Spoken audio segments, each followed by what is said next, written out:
नमस्कार, हमारे छत्तीसगढ़ देख रहे हैं आप और मैं हूं आपके साथ गौरव राजेंद्र। बुलेटिन की शुरुआत करते हैं। पत्रकारों के लिए राज्य स्तरीय शूटिंग प्रतियोगिता सेल्फ प्रोटेक्शन इनिशिएटिव चैंपियनशिप 2024 का आयोजन किया गया, जिसमें छत्तीसगढ़ के डिप्टी सीएम अरुण साव ने मुख्य अतिथि के तौर पर शिरकत की। इस मौके पर उन्होंने खुद भी एयर पिस्टल और राइफल से सटीक निशाना साधा।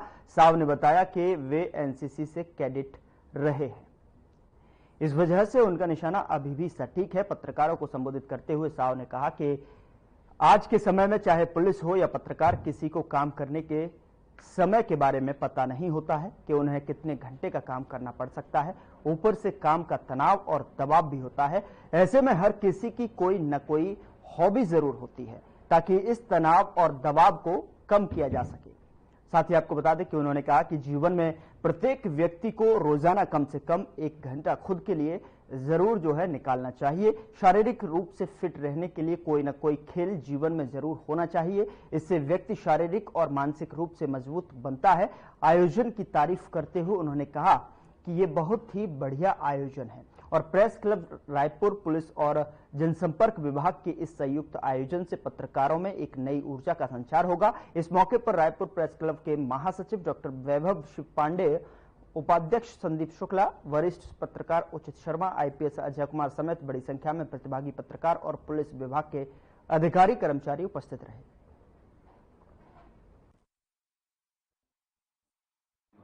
ये सही है कि मैं स्कूल में और बाद में कॉलेज में एनसीसी का कैडेट था, तो उस समय शूटिंग सिखाया जाता था। उस समय की थोड़ी सीखी हुई चीज सलामत ऐसा आज लगा है तो निशाना तो सही जगह पे लगी है और मुझे बड़ा आनंद आया है आज फिर से वो पुरानी याद ताजा करके।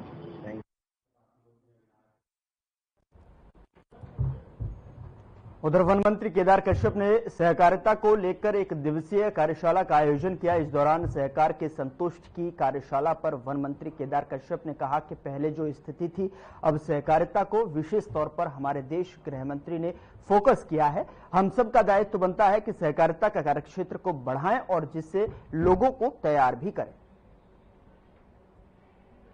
पहले जो स्थिति थी और अब सहकारिता को विशेष तौर पे हमारे देश के माननीय गृह मंत्री जी ने फोकस किया है और हम सबका दायित्व बनता है कि हम सहकारिता का कार्यक्षेत्र को हम बढ़ाएं और जिस चीज़ से लोगों को तैयार भी करें।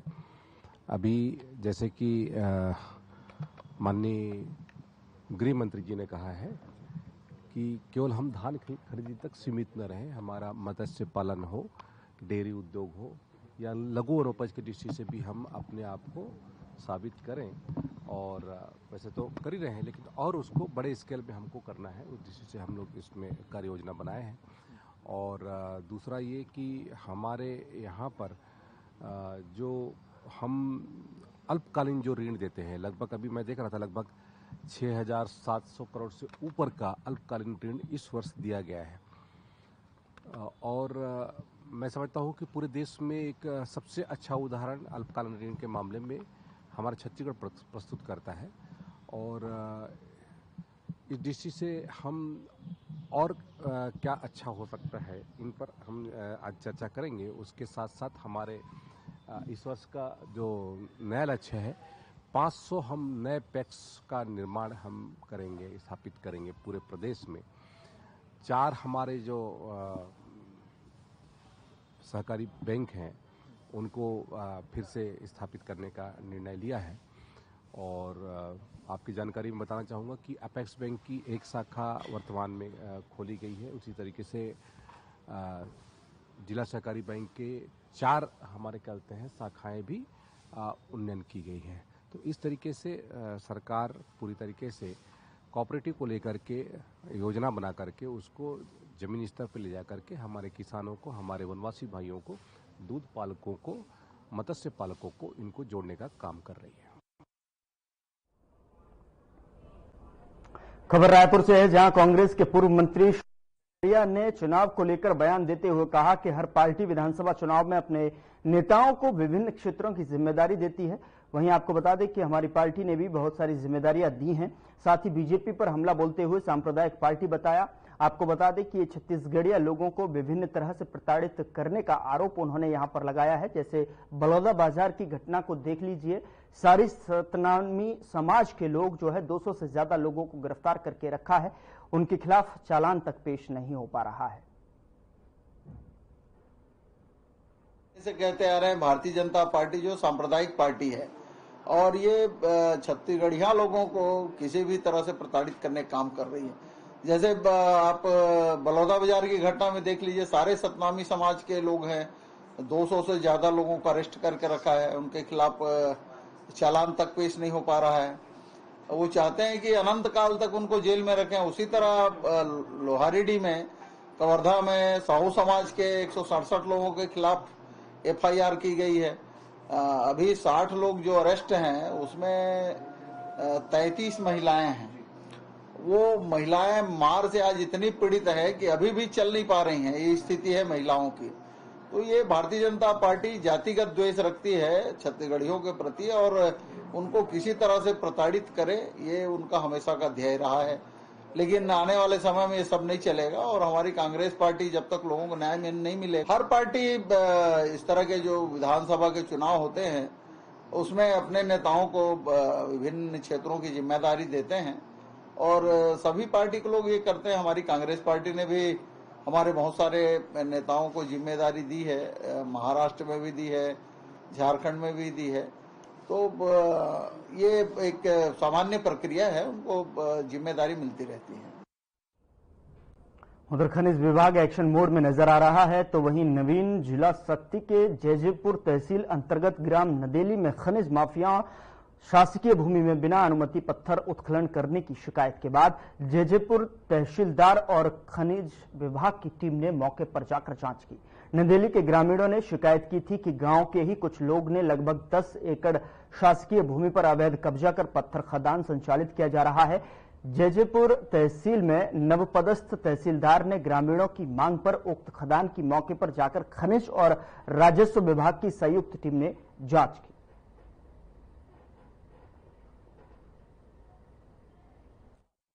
ये अवैध खनन का शिकायत हम लोग अनेकों विभाग में कर चुके हैं और पिछले 1 तारीख को ज्ञापन दिए थे कि 1 सप्ताह के अंदर में कार्यवाही नहीं होने पर 1 सप्ताह के बाद में उग्र आंदोलन करते हुए तहसील घेराव करेंगे। लेकिन तहसीलदार साहब ने त्वरित कार्यवाही करते हुए मौखिक रूप से बुलाकर हमसे बात किए और आश्वासन दिए कि तुरंत कार्यवाही करेंगे। और तहसीलदार साहब और माइनिंग इंस्पेक्टर द्वारा मौके पर आकर नाप कर पंचनामा तैयार करके जांच प्रतिवेदन बनाकर यहां से ले गए हैं और आश्वासन दिए कि अति शीघ्र कार्यवाही करेंगे। आपका जो तहसीलदार साहब बोले हैं कि अब त्वरित कार्यवाही कर रहे हैं तो तहसील घेराव का करने की जरूरत नहीं है, तो अति तुरंत साथ ही साथ हम लोग के आए हैं यहाँ और आकर पंचनामा तैयार करके ले गए हैं। के द्वारा अवैध पत्थर उत्खनन का मामला सामने आया है, शिकायत मुझे प्राप्त हुई, इसकी जांच के लिए मैं आया हूँ यहाँ पर। माइनिंग की टीम मेरे साथ है और इसकी हम जांच कर रहे हैं और जो जांच करने पश्चात जो भी नियम के तहत जो प्रावधान होता है उसके तहत कार्रवाई होगी। Thank you.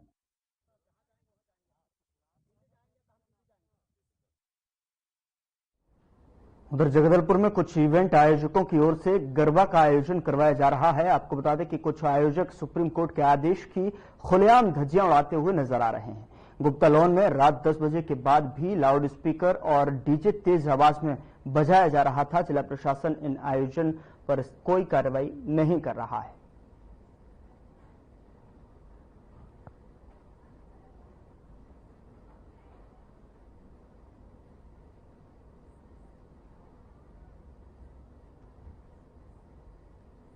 कार्यक्रम में जो भी रिलीजियस है या फिर नॉन रिलीजियस जितने भी कार्यक्रम है उसके और उसकी जो ध्वनि का जो लेवल है वो भी एक निस्तारित है नॉइज पोल्यूशन रूल्स के अंदर, वो भी एक गाइडलाइन उसकी बनी हुई है। तो हम अनुमति दे ही नहीं सकते किसी को 10 बजे से बजाने के लिए। तो हम जो भी बाय डिफॉल्ट जो भी अनुमति रहेगी वो 10 बजे तक ही रहती है। तो अभी फिलहाल जैसे जो त्योहारों का सीजन चल रहा है, उसके अंदर बहुत सारी दुर्गा पूजा भी हो रही है, गरबा भी ऑर्गेनाइज हो रहा है और तरह तरह का भी जगराता वगैरह शहर के अंदर चल रहे हैं। तो जिसने भी परमिशन के लिए अप्लाई किया है, हमने सभी को यही निर्देश दिया है कि 10 बजे से के बाद जो है वो अलाउड नहीं है। और गरबा की बात करें तो मतलब मेरे ख्याल से हमने करीब 10 कोतवाली क्षेत्र के अंदर से, सिर्फ कोतवाली क्षेत्र की बात है, 10 जो जगह है वहां पे हमने परमिशन के लिए फॉरवर्ड किया है मजिस्ट्रेट कार्यालय में। अब ये हमारी तरफ से है, बाकी जिसको परमिशन दिया गया है वो आगे देखा जाएगा। उल्लंघन करने वालों के खिलाफ कड़ी से कड़ी कार्रवाई हम निर्धारित कर रहे हैं। इसके अंदर जो कोलाहल अधिनियम है उसके खिलाफ कार्रवाई इसके अंदर तय की जाएगी। और कोई अगर ट्रैफिक के अंदर ट्रैफिक वगैरह, सिंस यहाँ पर जो व्हीकल डीजे है उसकी भी बात आती है, तो उसके अंदर भी जो मोटर व्हीकल एक्ट है उसके तहत कार्रवाई निर्धारित की जाएगी। ये कुछ संस्थाओं ने, है ना, कुछ श्रद्धालुओं ने आवेदन दिया था, उसको हमने पुलिस से अनुमत लिया। पुलिस के हिम्मत पर हमने कुछ गरबा संस्थानों को या कुछ श्रद्धालु आए थे उनको हमने परमिशन जारी किया है। परमिशन में जो शर्त राज्य सरकार ने जो पहले निकाले थे, सभा रैली जुलूस, हमने उसी के आधार पर हमने जारी किया है। आप अधिकतम जो कोर्ट का गाइडलाइन है उसी के अनुसार आप 10 बजे बाद आप तक का ही समय उनको दिया गया। यदि सर इस प्रकार कोई सूचना आती है तो बिल्कुल उस पर कार्रवाई होगी।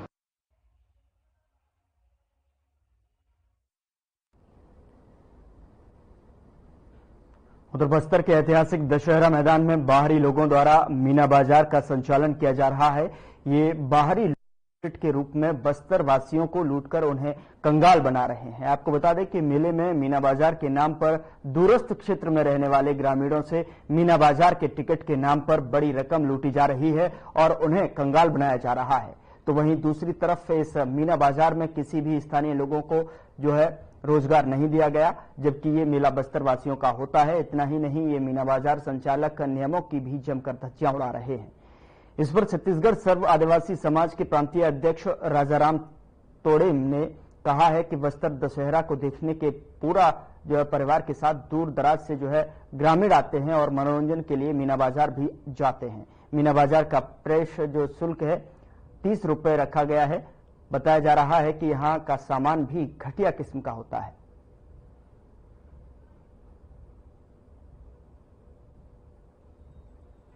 सर, मीना बाजार लगा हुआ है, उसका प्रवेश शुल्क जो 30 रुपए है, उस संबंध में आपका क्या कहना है? देखिए, बस्तर जो है एक आदिवासी बहुल्य जिला है और यहाँ पर जो दशहरा जो मनाते हैं वो लगभग 75 दिन का होता है। इन 75 दिनों में नवरात्रि भी पड़ता है, दशहरा भी पड़ता है, फिर दशहरा के बाद दीपावली आता है। इस बीच में हमारे जो बस्तर के जो आदिवासी है, माई दंतेश्वरी का दर्शन करने के लिए जगदलपुर ही नहीं पूरे छत्तीसगढ़ प्रदेश से और खास करके बस्तर जिले से ग्रामीण क्षेत्र के जो बच्चे हैं, लड़के लड़कियां हैं, बुजुर्ग हैं, वो पैदल पैदल जो है दंतेश्वरी माई जी का दर्शन करने के लिए चले जाते हैं। और सरकार जो है लगभग 1 करोड़ के बजट से दशहरा मनाने का कार्य करती है, किंतु जगदलपुर से दंतेवाड़ा जाने वाले के लिए ट्रेन सुविधा उपलब्ध हो नहीं पाती, जाने के लिए भी नहीं, आने के लिए भी नहीं। उसमें भी बेचारे ग्रामीण क्षेत्र के लोगों को सरकारी दशहरा में आने के लिए पैसा खर्च करके आना पड़ता हो, इससे बड़ा दुर्भाग्यजनक बात और दूसरा कुछ हो नहीं सकता। रही बात बाहर से लोग दशहरा मनाने के लिए जगदलपुर में ये मीना बाजार या अन्य बहुत प्रकार के जो व्यवसायिक प्रतिष्ठान लगाते हैं, इसमें तो सिर्फ और सिर्फ बस्तर वासियों का लूट होता है।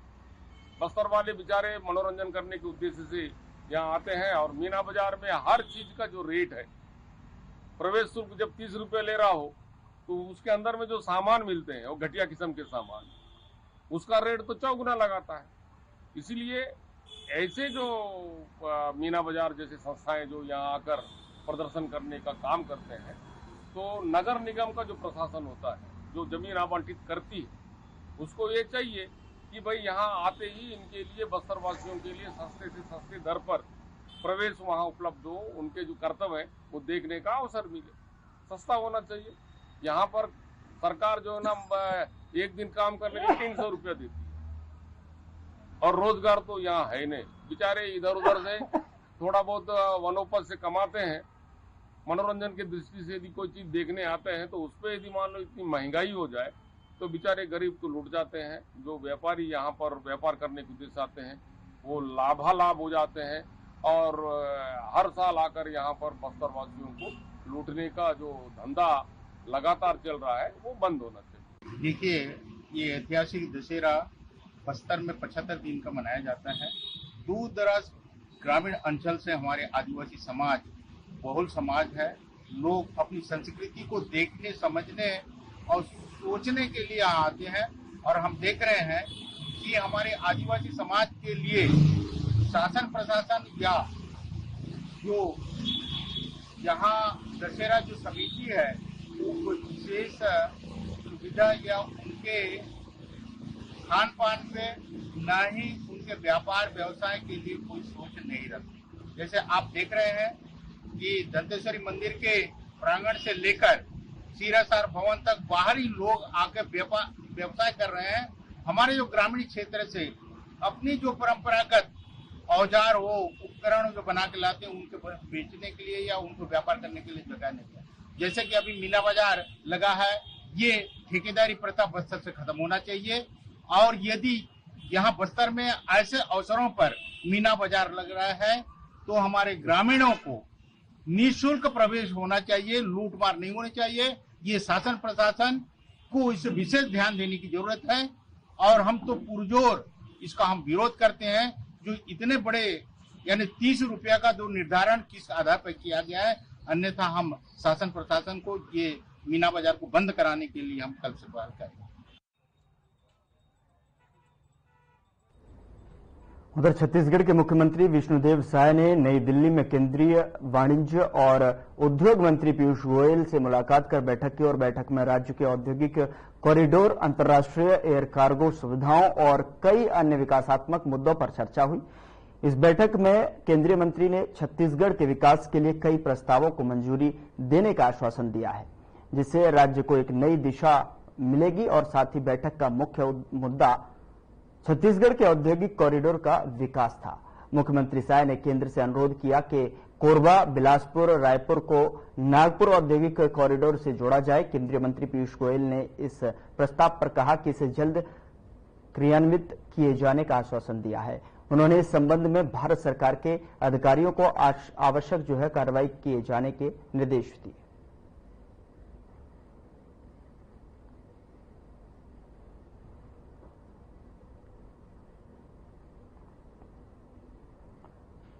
उधर छत्तीसगढ़ के पूर्व मुख्यमंत्री भूपेश बघेल भिलाई के खुर्सीपार स्थित श्रीराम मैदान पहुंचे, जहां उन्होंने दुर्गा पंडाल में जाकर माता की आरती की और छत्तीसगढ़ की सुख, समृद्धि और खुशहाली के लिए प्रार्थना की। आपको बता दें कि खुर्सीपार के अंडा चौक पर स्थित श्रीराम मैदान में भव्य दुर्गा पंडाल का आयोजन किया गया है। आपको बता दें कि भिलाई का सबसे बड़ा दुर्गा पंडाल और इसे बहुत ही खूबसूरती से सजाया गया है, जिसके बारे में बताते हुए दुर्गा जन जागृति उत्सव समिति के अध्यक्ष डी.काम राजू ने बताया कि दुर्गा जी के पंडाल को बनाने बाहर से मजदूर बुलाए गए थे। वहीं उन्होंने बताया कि दुर्ग माता की मूर्ति दुर्ग के थनोद से बनवाई गई है।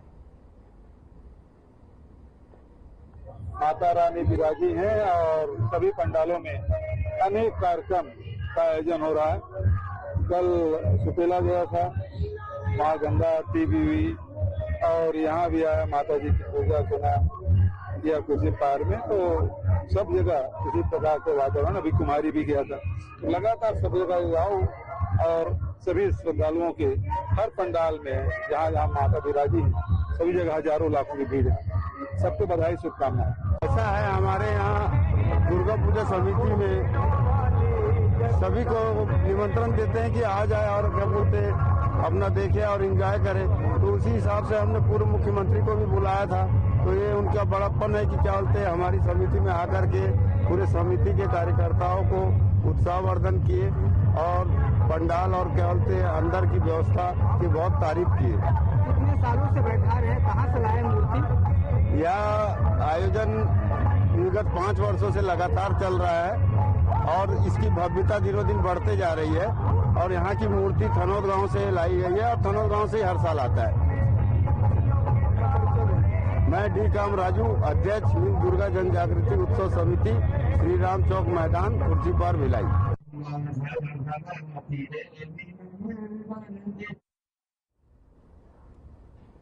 उधर साइबर अपराधों की प्रति जागरूकता बढ़ाने के लिए दुर्ग पुलिस ने एक नई पहल की शुरुआत की है। बता दें कि पुलिस महानिरीक्षक दुर्ग रेंज राम गोपाल गर्ग के नेतृत्व में दुर्ग पुलिस ने अपने सभी वाहनों पर साइबर हेल्पलाइन नंबर 1930 का स्टिकर लगाकर लोगों को साइबर अपराधों के प्रति जागरूक करने का अनूठा प्रयास किया है। इस पहल का उद्देश्य अधिक से अधिक लोगों तक साइबर हेल्पलाइन नंबर की जानकारी पहुंचाना है और उन्हें साइबर अपराधों से बचने के लिए जागरूक करना है। इस महत्वपूर्ण पहल की शुरुआत स्वयं पुलिस महानिरीक्षक रामगोपाल गर्ग ने की, जिन्होंने अपनी शासकीय कार पर 1930 हेल्पलाइन का स्टिकर चिपकाकर इसे आम जनता तक पहुंचाने का संदेश दिया।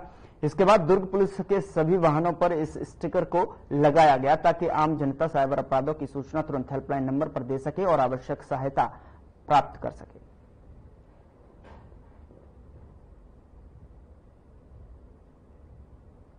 तो साइबर जागरूकता अभियान की पहल देखने को मिली है, जहां पर पुलिस ने अपने सभी शासकीय वाहनों पर जो है 1930 का स्टिकर चिपकाकर ज्यादा से ज्यादा लोगों में जो है जानकारी देने की एक अनूठा पहल यहां पर की है, जिससे कि साइबर अपराधों पर जागरूकता बढ़ाई जा सके और लोग जो है सीधे साइबर अपराधों के खिलाफ पुलिस को कंप्लेंट कर सकें।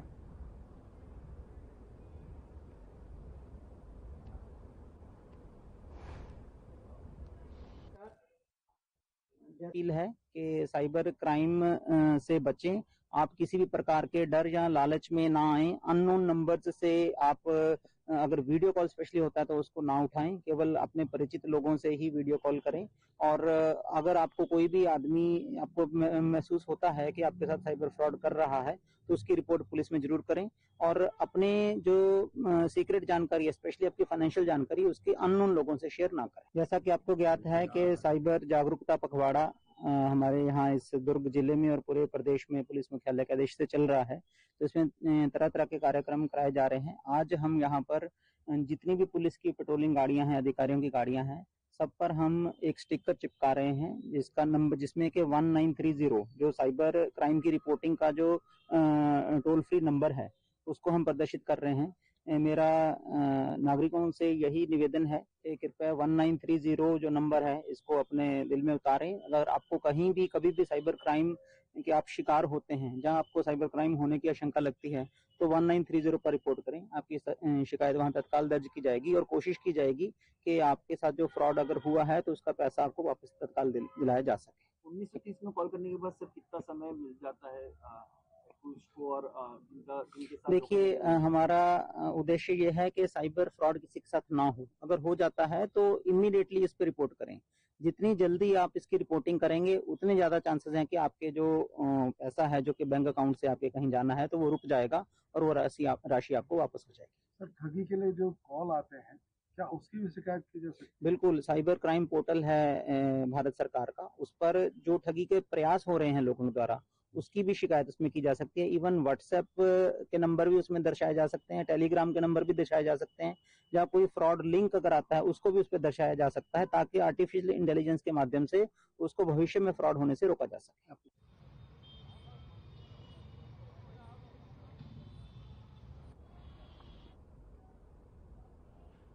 फिलहाल बुलेटिन में इतना ही। नमस्कार।